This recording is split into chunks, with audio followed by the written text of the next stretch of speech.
we're all a table of scholars.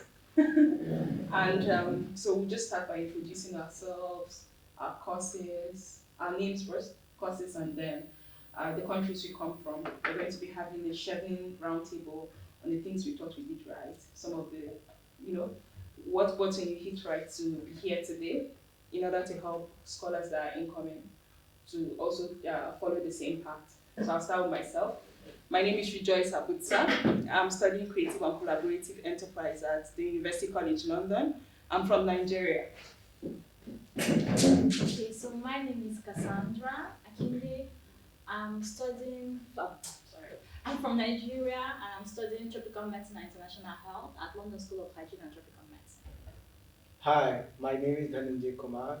I am pursuing Master in Public Policy from King's College London, and I am from India. Hello, so my name is Kylie Ochogo, and I am pursuing a Master's in Corporate Commercial Law at the London School of Economics, and I'm from Kenya. Okay. My name is Ngela Doris. I'm reading reproductive and sexual health research, London School of Hygiene and Tropical Medicine, and I'm from Cameroon. Hi everyone, my name is Alukeni Neinda. I'm from Angola and I'm pursuing an LLM in International Business Law at Queen Mary University of London. Hello everyone, my name is Edgar from Zambia, studying a Master's in Cardiac Ultrasound at Middlesex University. Hi friends, I am Krishan. Along with my panel, we will try to address all your questions related to Chevening interview. And a disclaimer, this has nothing to do with FCO office or with Chevening. We will be sharing our personal experiences about the interview, and we will be happy to answer your queries as the interview period starts from the next week. We will be taking live questions for next 30 to 40 minutes. Thank you. Okay.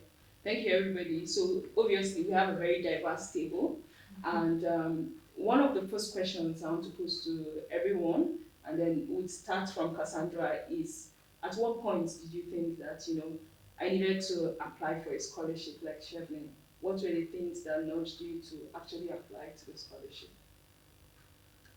Okay, so for me, what really drove me to apply for Chevening scholarship is when I heard about it from a friend who told me how it aligns with my passion for health advocacy.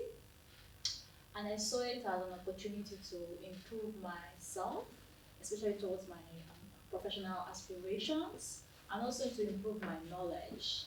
And therefore, I did my research, I looked at different courses and different schools that Chevening does partner with and partner with.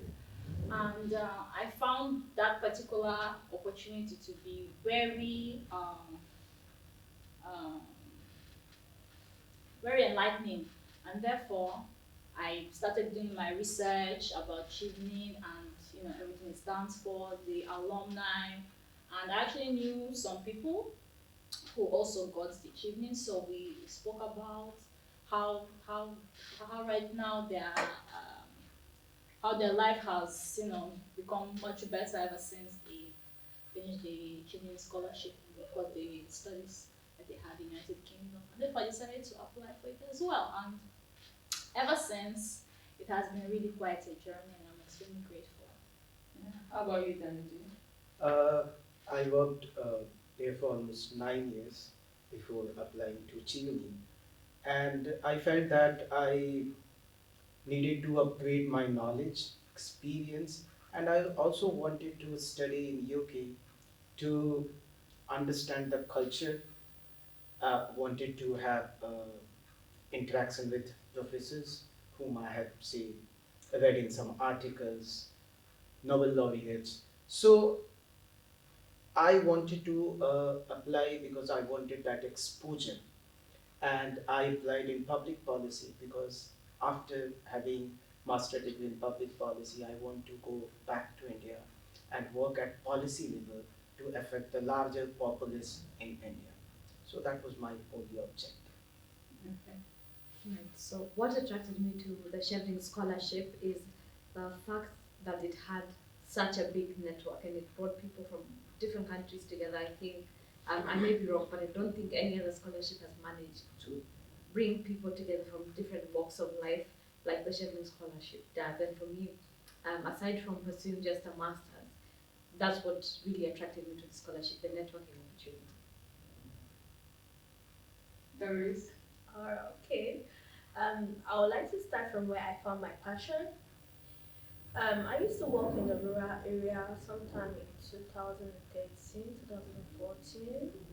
Um, in this place, there was a lot of child marriages, and you will see girls of like 13, 14 being married to men of 60 years and above, polygamous men. And by 20 years, they're already like having 4 children. They don't even know how to take care of themselves, talk less of a family in a polygamous home. And because of this, we had high rates of maternal mortality, we had infant mortality, and there was this community was a poor community because most of them were farmers. Just imagine if a polygamous home with 5 wives, like 30 children. So I used to look at this and I was like, there is a better option. These girls can go to school. They can delay their pregnancy. They can delay their marriage. They can do something better with their life. They can go to school. They can do something that can add to themselves, can add to this community. So what am I going to do about it? And I was working there as a laboratory technician at that time, and I used to organize like sensitization campaigns. We'll go out to the community, we'll tell them about family planning, infant vaccination, we'll tell them about communicable diseases, we'll tell them about STIs. So that's where I found my passion. I realized like working in the lab and just sitting on one place was not for me. Then some years later, my friends and I, we founded an organization. We called it Global Fellow Women. We spoke against gender-based violence and women empowerment. Then sometimes I was like, why don't I just change my field? I don't want to work in the lab. I don't want to be on one spot. I want to go out and make an impact. Then I had some friends who were Chevening scholars, and they were telling me, Doris, you should really go in for Chevening. Chevening is looking for leaders, people who can make impact. You could really make a good candidate. So when Chevening opened up, they used to send maybe the posters to me. Doris, you should apply, apply, apply, apply. At first, I didn't take it seriously, but when I started the process, and for me, it was not about the scholarship, it was about what I became because of the process of the Chevening application. And somehow, I just fell in love with it, and that's why I'm here today. Yeah, well, I totally agree.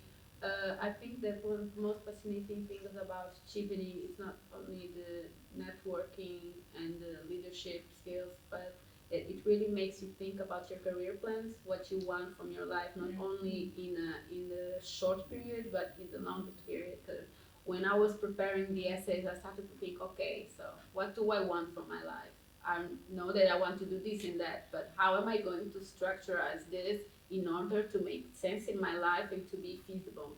And I think that this helped me to prepare a better life plan for me. It's like a life coach, Yeah. and at the same time giving me other how do you say other accessories to it, because networking is really important. Being able to be in the UK and meeting people from different backgrounds, it's so important, and people that is really interested in making changes, not people that is just want to come to the UK and to have the best times of your life. It's of course it's important, but we really need to take care of our countries, and I think that all of the people that are here in this table really want to make a change in their countries.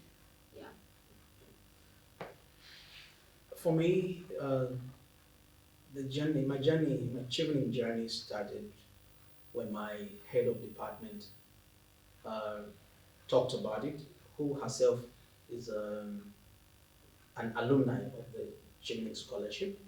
And she says, Edgar, I think you, because of the work that I do in the high schools back home, conferences and all that, and leadership development for young people and everything like that. She's like, I think the opportunity for you to get into a UK university and upgrade your education would be very, very handy. So that is against that background that I had to explore the opportunity to apply for the Chevening scholarship. And I mean, even gold in its raw form is of little value. So the chevening process for me has been a refining journey, as if to get the gold out of the gold. And so far, it's been a worth it journey. Yeah, that's good. As far as the panel, my journey is concerned, you have seen that we have a very diversified panel, and my background is also law, and this is my second master's. So yes, the compelling reason to apply for Chevening was that it is a group of leaders and who has excellent networking skills and motivation to impact on their home countries when they go back after this leadership program. So yes, I have my plans to work for my country, and especially in my area of expertise, which is law and arbitration. And arbitration is quite developing sector in my home country. So yes, this 1 year exposure which I'm getting here as a Chivna is going to be very beneficial once I go back and work in my home country. And as we can see that we have diversified people from different countries, different expertise. So in longer run, when I look forward to work for my country in with larger responsibilities, so I will have a well-established network across the globe, so that I can uh, get help from any corner of the world to take my country at a new level. Okay. Thank you everyone for sharing your experiences. Yeah. So I'd like to just ask a general question. Is there anybody on this team that applied more than once for the Chevening scholarship? Not for the Chevening scholarship. Yeah. I did apply for another scholarship which hadn't been picked Yeah. earlier, but definitely got the Chevening scholarship on first attempt, even though I was a reserve candidate. And I think it's very important for the audience to realize that even as you go for the interviews, there are different outcomes that you expect, and you need to learn how to manage yourself when the outcome isn't as expected. So those are some of the things I hope we can actually address. Yeah. Okay. So in preparation for your interviews, like what was the very special thing you had to do that helped you be more confident when you walked into that room? Alikenya, I'll start with you. For this question. Well, I'm not an English native speaker, Yeah. so for me, the English part was already like the biggest challenge. And I think that a lot of Lusophone countries, Lusophone people will understand that, because for us, we all speak Portuguese. And most of people in Angola, they don't speak, the majority of the population don't speak English. So it's really difficult to even achieve a good knowledge of English, able to participate or apply to Chevening scholarship. And I think this was definitely one of the biggest challenge. And then I just don't know, like we really need to manage our self-esteem, because Chevening can be quite overwhelming, because like we are looking for leaders and opinion makers and everything. I just think that at the same time that you have to manage your self-esteem, at the same time you have to not get to your head, in the sense that don't feel that if you want to be a leader, opinion maker, it's because you want to change, and not because you just want the power and feel empowered and just for the sake of it. You know what I'm saying? It's just that, okay, you want to be a leader, but why would you want to be a leader? What do you want to change? Don't be just a minister or a president just because you want the title, you want the job, but you don't want the role. And I think this is quite important to think about. Yeah. How about you, Kylie? I think, just like she said, it's very important to think about why you really want to apply for the scholarship, and just understand that the scholarship goes beyond just the academics. It's leadership based, and it's about what you intend to do for your country when you go back home. And I think that's important to bear in mind. Also, just you mentioned something about reserved candidates. I think, like you said, it's very important to know that the outcome may be different for different people, because the pass rate or the success rate for the Chevening scholarship is so slim. So slim. Too and much competition. Yeah, I feel like people also should not be discouraged, and that's just Yeah. You have something to add? Yeah. Actually, the moment I got selected for interview, that half the work is already was done, because one stage I crossed, and now I know that I have been selected. And in any interview, I believe that they just want to understand the candidate and the application. They just want to match the candidate with the application. Exactly. So my focus was very clear that since being an engineer, being worked in international organization and NGO, I have worked good in education, sanitation, MSME sector. So I know that I have done my work and I have already written on my application. Yeah. It had been selected. Now my responsibility is to just go there and convey that I am the same person what I have written in the application. So I just try to understand myself, my application process, and then directly enter into the interview. Yeah. And I just convey my cause, my work passionately to the interviewers. So, yeah. Just also to add to what he said, I think it's very important to be yourself, Yeah. but also to be the best Yeah. version of Yeah, yourself. yeah, So exactly. could be a difference. But like, yeah, just go in there and just show to them, look, because for you to be selected for the interview means they see potential. You're worth it. You're worth it. So once you go in there, just be the best. Best version of yourself. And also just to add up, the moment your application has been selected and you are in the interview room, you just have to tell them that I'm the same person. Yeah.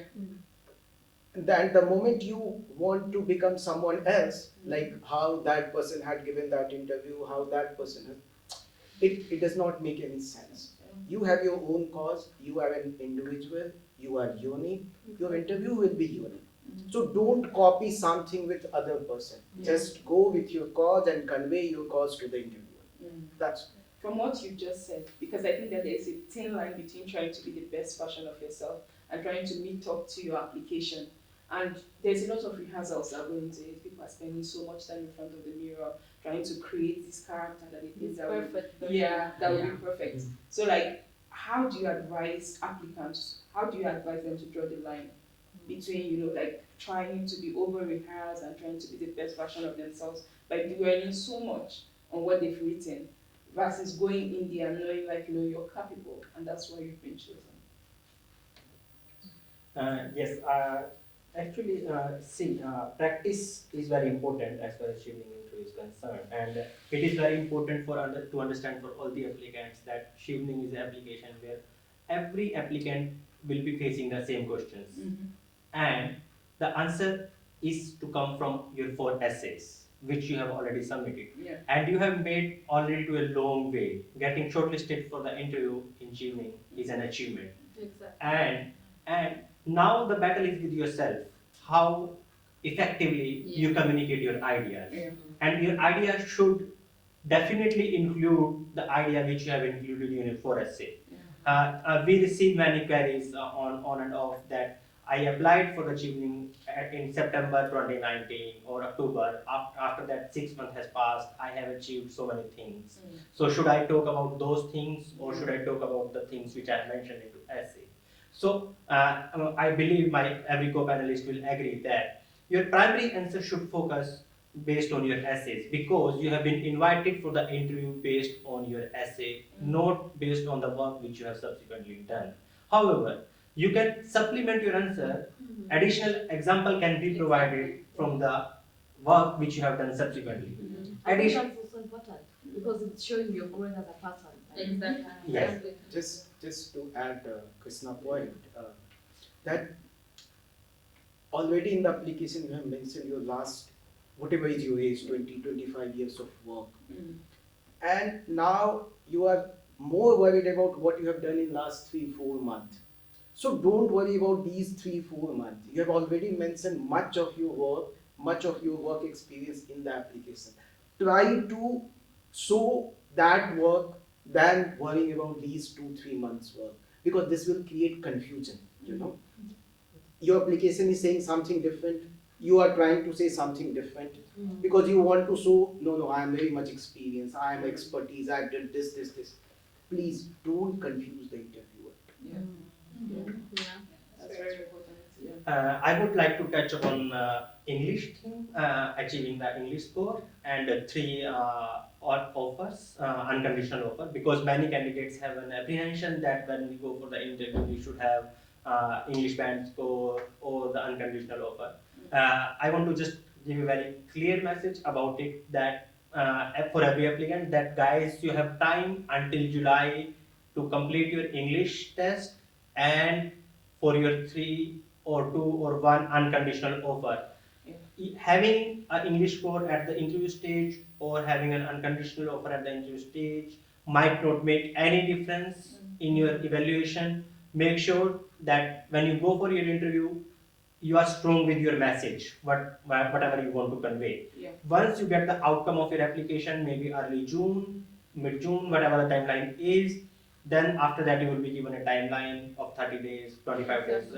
13th July 2020 is the last date to Yeah, apply. based on what you just said, I remember during our interview, like during my own interview, there were a lot of questions like if I go in and I change my course, would that constitute a problem?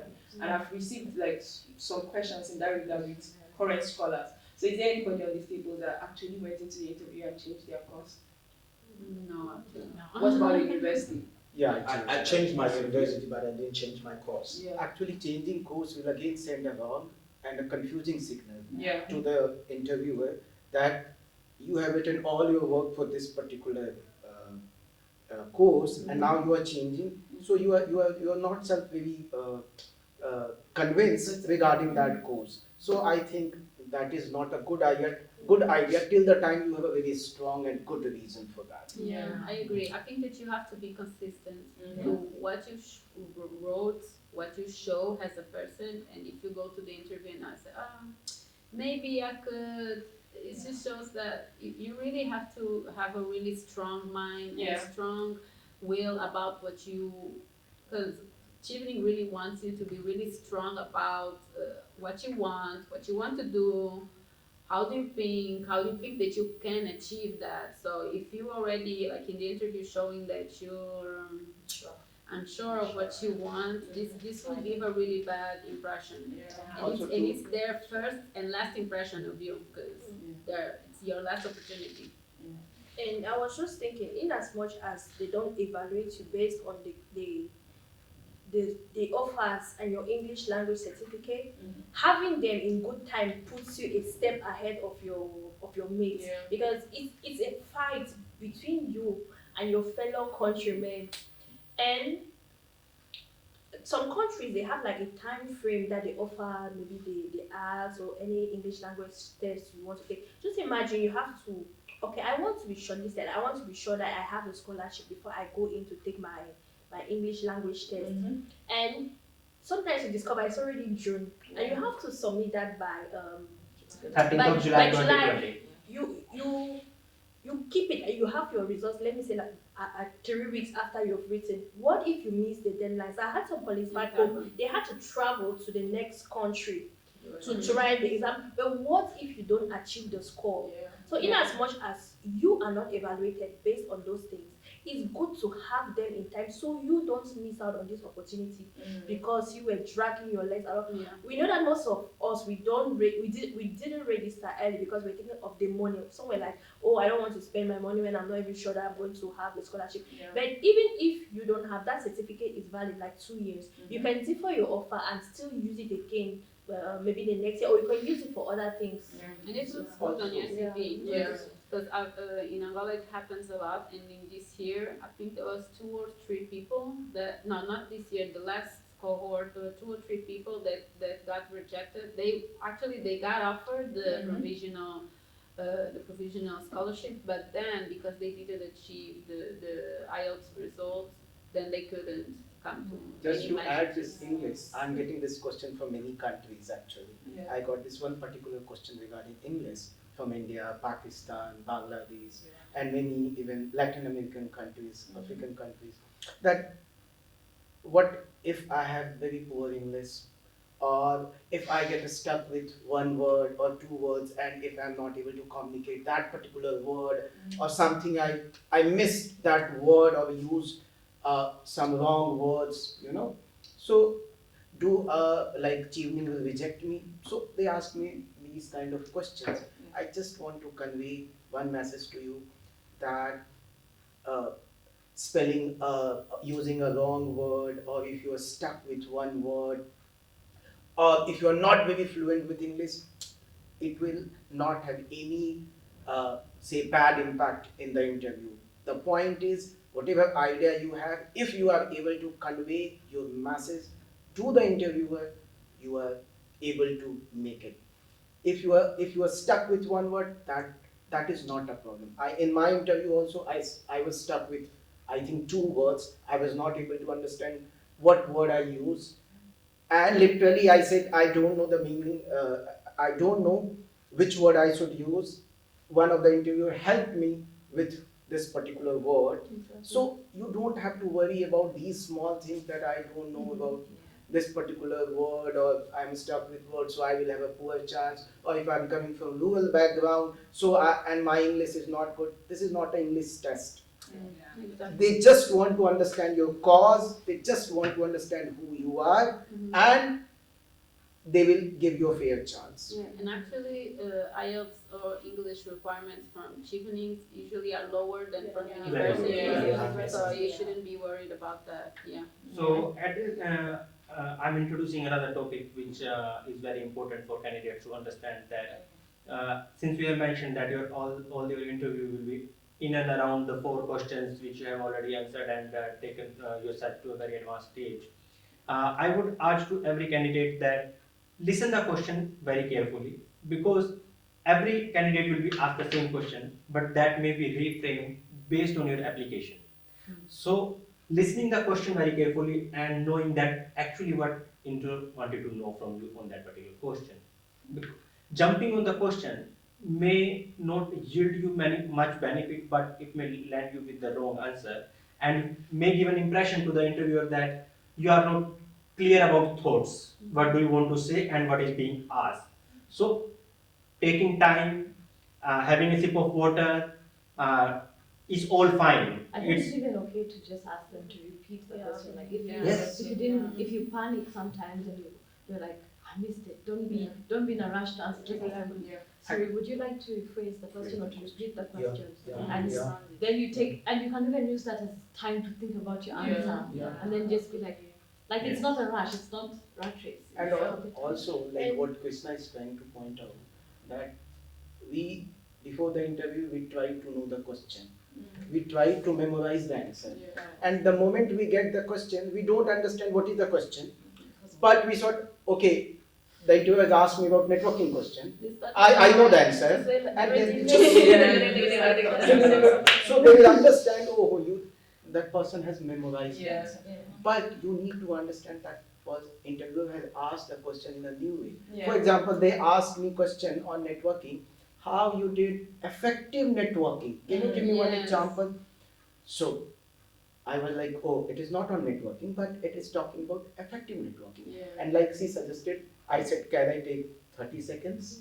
I took 30 seconds, had water. Then I was thinking, my word was taking effective networking. And drinking the water is a good strategy because it looks like you're drinking water, but your mind you're thinking how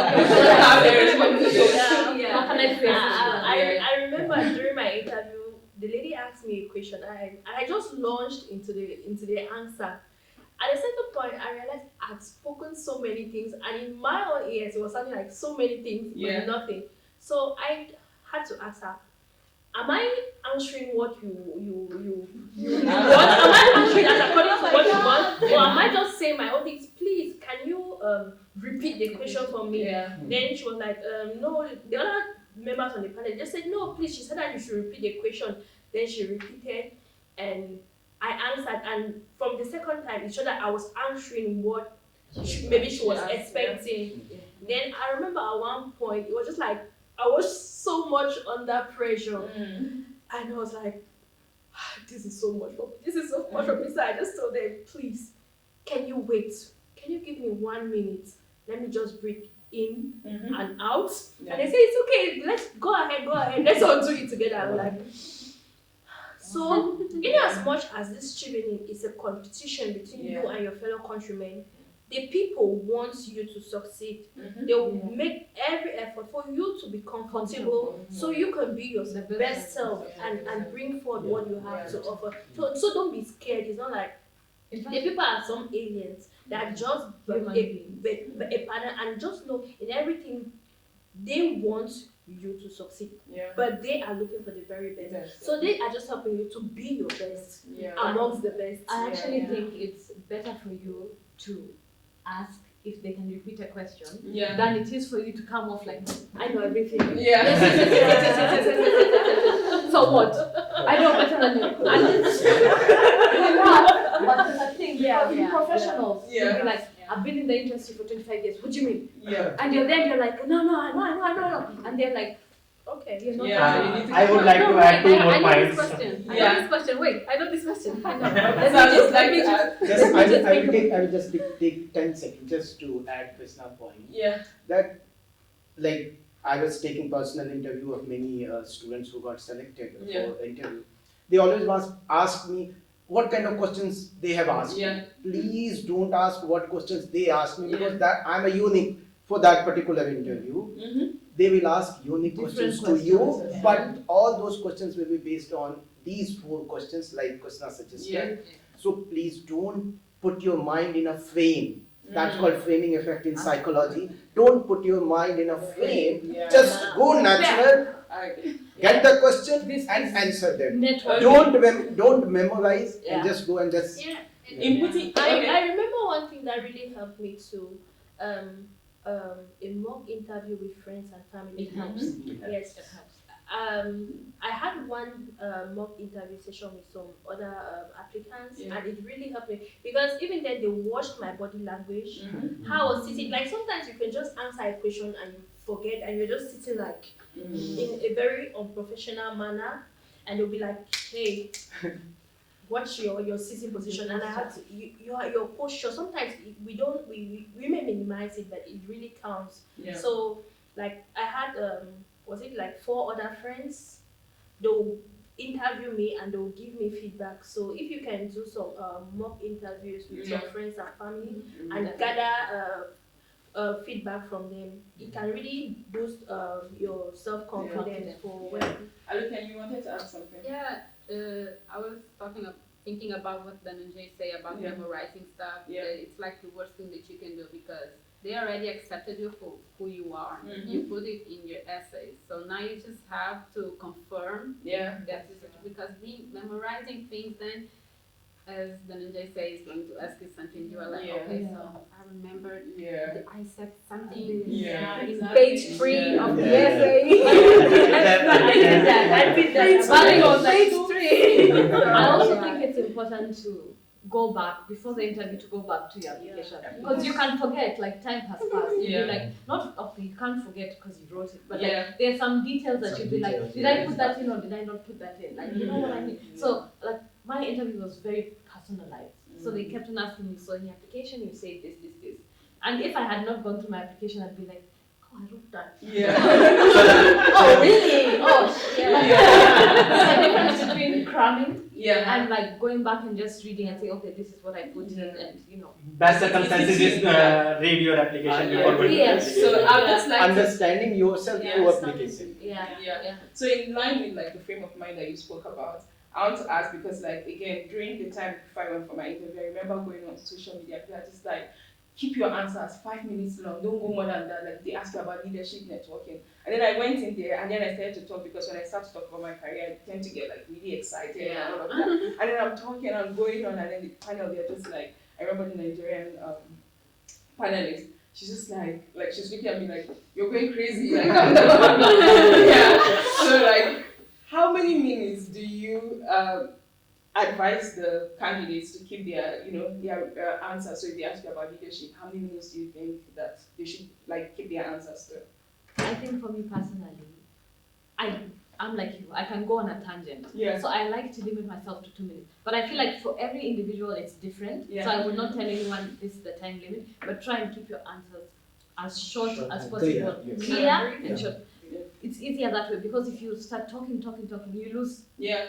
clarity. Yeah. But when you keep it short, you're able to communicate what you're trying to say. And I think you have to to perceive the body language of the panelists. Yeah. That is most important. So you are talking and you want to be concise, but sometimes you have to say something really long because, well, you just want them to understand. But look at their body language. If you look at, for instance, they are becoming distracted or they are like writing, you see, okay, so I need to change my strategy. I need to shorten my sentences or something like that. Yeah. Just to add a point, I've taken more than 1,000 interviews Yeah. of many students. I'm guiding students from 2016. Yeah.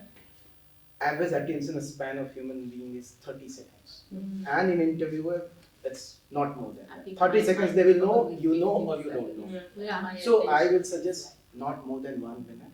Your answer should be, and your answer should always take the like, this example. Yeah. Make your point through one example which you have put in your application process. And But- also yes. answer the question. Like, if they have said something and if it's like, yes, you say yes, this. That way you Yeah. keep into you, as opposed to being like, so I did this and then when after I did that and then I went and it's just going and it's like, the interviewer is just there like, Don't jump on many things. Yeah. Take one Just example. answer the question. yeah. Yeah. In drawing the lines too, I just want to know, like, in between, like, picking things on social media and knowing that, because you said your interview was very personalized, mine wasn't. I remember they just Mine asked also. me the same questions that Chevening asked us to Yeah. write essays I for, think like, very it directly. was Yeah. really general. My questions were like just essays questions, Yeah. basically. And there was a list of 55 questions. online. So, and they're just like, we need to learn all of these, and then like, No. None of them, you answer 5 out of the 55 that you crammed. yeah, like, because some people are going crazy and then they don't even have time to, like, depend on, like, to do the things that they're supposed to do before the interview, because they're looking at 55 questions and actually expecting those 55 questions to be what they go in and meet in there. And then when they Yeah. don't come in that order, you're confused. Yes. Because Yeah. you've crammed, so. Yeah. So I would request to have your concluding remarks one by one, and so that what strategy did work for you. I would appreciate that if you can just very quickly, in very quick short words, tell our viewers that what was that 1 or 2 points which helped you to achieve this, which can be beneficial for others, in very short and quick words. Yeah, so I would say, like, for me, I was myself. Whenever, like, I went into my interview as though I was talking to friends. Whenever I talk about my career, because it's something I knew I wanted to do from, like, since when I was younger. So, like, it's just, like, so natural for me that I went into the industry and I worked in the film industry for such a long time, in the media industry and all of that. So, like, when I was talking in the panel, I got so excited. It was almost like I was with a group of friends and I was telling them, like, I need to get my master's because this is what I want to do. And I'm just like, it was almost like I was drunk in the interview and it was just like, yeah, so I just say, like, be natural, because I left that place and I realized that I was so myself that, like, I was drowning as soon as I left it. I was just like, I'm not going to get this, because it was almost like, I didn't try to be like, But that's my excitement showed. Leadership. Yeah. You needed I to was- show more leadership Yeah. stuff. What like does that that. even I was such a child. ambitious. I remember the panelist told me, like, you need to calm down, and I was just like, this is the way I know I was talking about, like, my passion and all of that stuff. So I would just say, be yourself. Don't try to. Cassandra. Yeah. So for me, it was actually a very unique experience. So it was my first time having an interview in my life, because I never had an interview before. So I knew that I would have to really prepare myself. So, and of course, I read lots of resources, watched lots of videos. But what I really learned was, for example, whenever I'm talking about my leadership or my networking, I should just use the STAR approach, which is situation, task, action, and result, so that I can, put my thoughts in order and basically get all so- my points. We have learned that be yourself and don't be afraid of being interviewed, even if it is first time in your life, and apply the STAR approach. How about Dhananjay, please? See, first I will always suggest be yourself, and in the interview, don't be like this. You have to be like this. Yeah. Convey your message. There are 3 people. Speak to them through your eyes. Talk to them like you are an expert. You have done some work on the ground. It is not like when I interview people, they are always like this. They are in fear that I don't know what questions they will ask. They will always ask questions from those 4 questions. So you don't have to worry at all. You have to be like someone who is a leader, expert, see in their eye to eye, and then just convey your work to them, that what work you did. If you will think there that, oh, what is going to happen if I will say something else? No, no. Say whatever you want to say, but limit yourself to your application and say in a clear and concise manner. So the learning from Dhananjay's experience is that be confident and be clear and concise. Please. So I just have two quick points because I think everyone has mentioned a lot. One, I'd say dress the part, because when you dress the part, you're going to feel more confident. Or whatever dress the part means to you, you know. But the second thing I'd also say is just the strategy. Drink water. Use that time to think. Think about your answer before you answer. Listen to the question. No, you just take a sip. You just yes, yeah, that time you'll think, you're like, okay, formulate the answer and then you answer. Yeah. Yeah. Very clear message, please. I would say practice. You can never underestimate practice.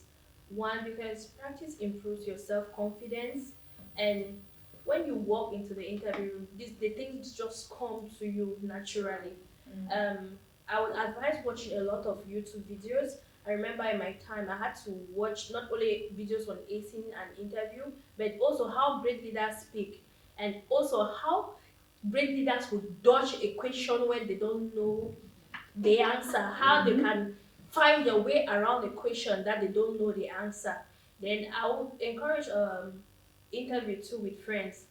And in the interview room, all I can just say is believe in what you wrote, because I think that is your passion and it comes in your voice. So believe in it and just be yourself. Alukani, I have a question for you from the viewers that what are the tips you will give to the audience for what is the best intro? And yes, and we have to be little loud. We are receiving the request. What's the best intro? Yes, the how to question introduce is yourself. Tips about a good intro. The In the person interview. says, I'm always torn between how much to tell and how much to hold back. So I think like it's a question that we just Why me? I don't know. I think we already know who we are, so I just feel that you need to be concise about it, and you will have like the whole interview to just digest the rest. So just try to say, look, my name is this one. I want to do this one. So I just be convincing. I just think that it's important to be convincing. I think just to add on to what she said as well, like they are not asking about your personal life. Yeah. Don't start saying I'm Kylie, child to so and so, mother to something. No. They're asking about your academic experience. So say, Kylie, I've studied this. This is my interest, my career, and this is what I want. My Just to add, I think about a great tip too is like after introducing yourself, people's profiles vary. Yeah. Somebody can have a 3-page profile. Me, I will have just like a 2-sentence profile. I haven't had much experiences. I'll say, okay, my name is Doris, I work in this, but I make sure I put my agenda. Yeah. Why I want this scholarship, why I want to study. Okay, my name is Doris, I work in this. I am interested in improving on the health of royal women and children. I made sure my agenda was in the intro. Yeah. Just to add, Yeah. Yeah, that's nice. you have to put your intro in this way that you give enough feed to the interviewer that they can generate questions from your intro. Yeah. They can, whatever question you wanted them to ask, you put those things in your intro. Okay. So that you put that much part from which you want the interviewer to ask. Okay, Yeah. I So, have a next question. Let's just have Edgar. Edgar's winning strategy. Yeah. Another thing that is very important to think is to be aware what the UK government is doing in your country. Yes. You need to get to have a little bit more information concerning projects and activities that the UK government is doing in your country, and read about that. It will really give you quite some good leverage with. There's a website. Just go on to Defeats what? DFID. Yeah. DFID. Yeah, so you can visit the DFI web, DFI, DFID Yes. website And it to shows you what every shows country, what what the British government Yeah, is. but people should be careful because as we were discussing earlier, if you haven't talked about this in the essays, you shouldn't extend it too much. Just mention it. If you didn't speak it, write it in your essays, you shouldn't extend. If you wrote, it's better for you. You can just, oh no, this is better for partnership. But otherwise, you can talk about it, but don't divert the root of the whole conversation. Yeah. Just a quick question on personalizing your responses, because I remember you just mentioned that in your response. So like some people go in and they're giving like very personal responses. What is your advice to people like that? Like when you go into the interview room, what are the things that you need to know that like this is what I'm going to talk That's what about? I'm saying. Be yourself, but be the best version of yourself. In this setting, it's an academic scholarship. So don't come and start saying, oh, my auntie, my cat. No. These are my career goals. This is what I want to study. This is what I've been doing. So just limit it to that aspect of your life. Be professional. Yeah. You should have professional, should dress professional as well. So please be careful with what you dress. Yeah. And And always follow the timeline.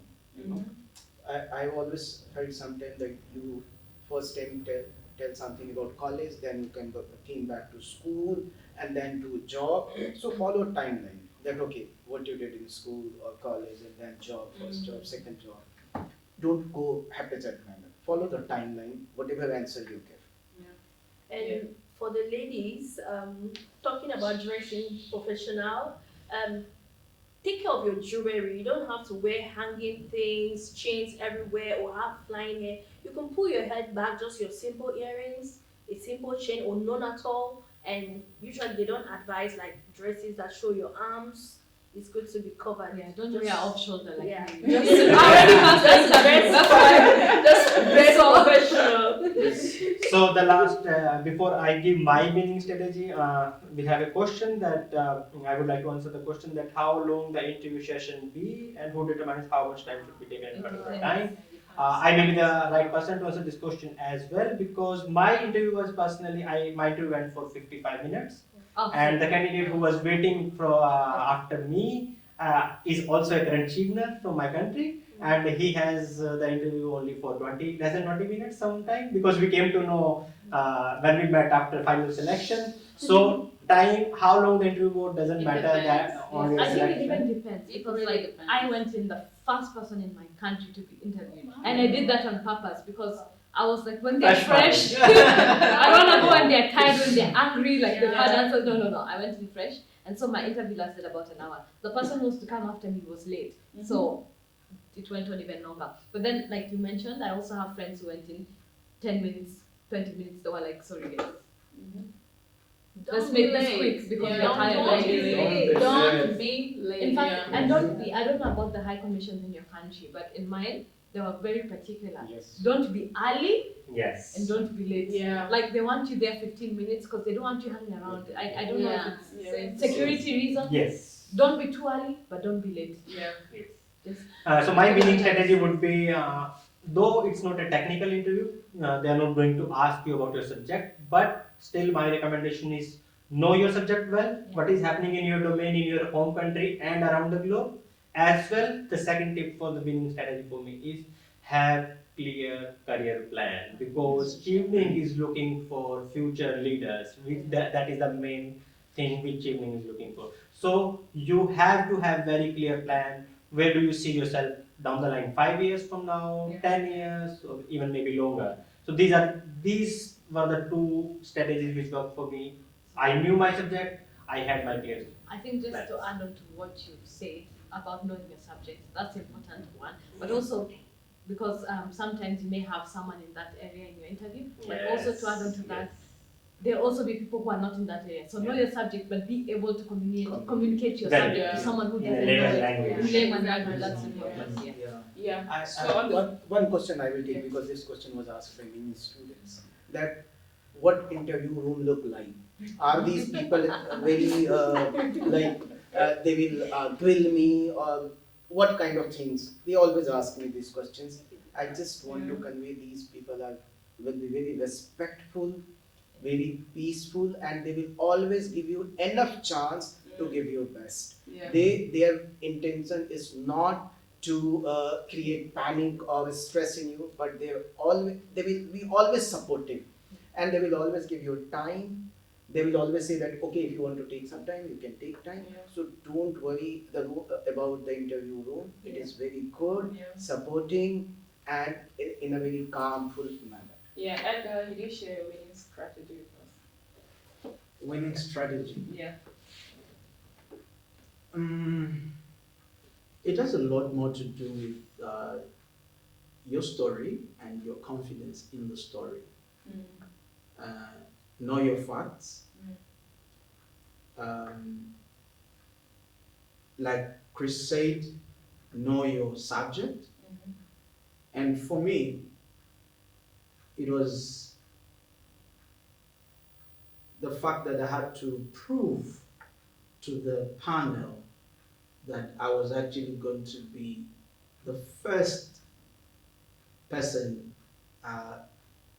who's going to be based in Zambia with a master's in cardiac ultrasound as it stands. So that was like my big. So know what is going on. Be aware of what is happening in your country as regards what you're doing, and sell your story. Just tell your story well. Yeah. We have a big question here from Ahmad.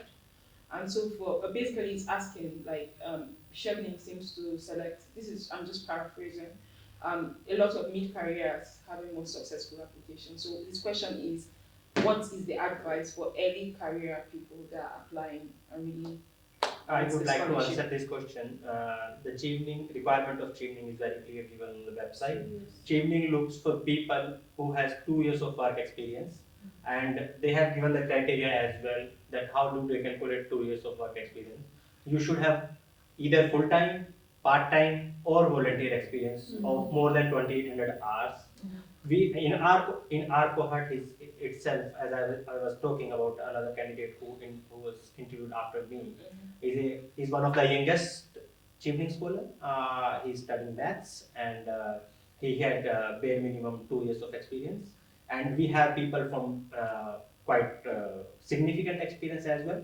So how much experience you have doesn't matter as long as you meet the minimum criteria. I'm actually one of those people. Like I Yes. just literally I wanted you to add. I Yes. know, you just So I literally just scratched the Minimum hours criteria. requirement. Bare Yes, minimum bare for minimum the hours. for the hours. Yes. Yeah. So I think like there's no, like you said, and then there are also people in my cohort who have worked for 20 years. Yes, So we have. there's no such thing about like, oh, the more work experience you have, the better. Like as long as you meet the criteria, then they look at your leadership skills, your networking skills. Your So potential. don't let it worry. Don't. But also at the same time, you can't, because I keep getting this question. So you can't apply while you're still in university. Yeah. Like first finish your undergraduate, because you need to be able to submit those education documents and then apply. So Yeah, another thing that is very important, I think, for the people that are just starting their career.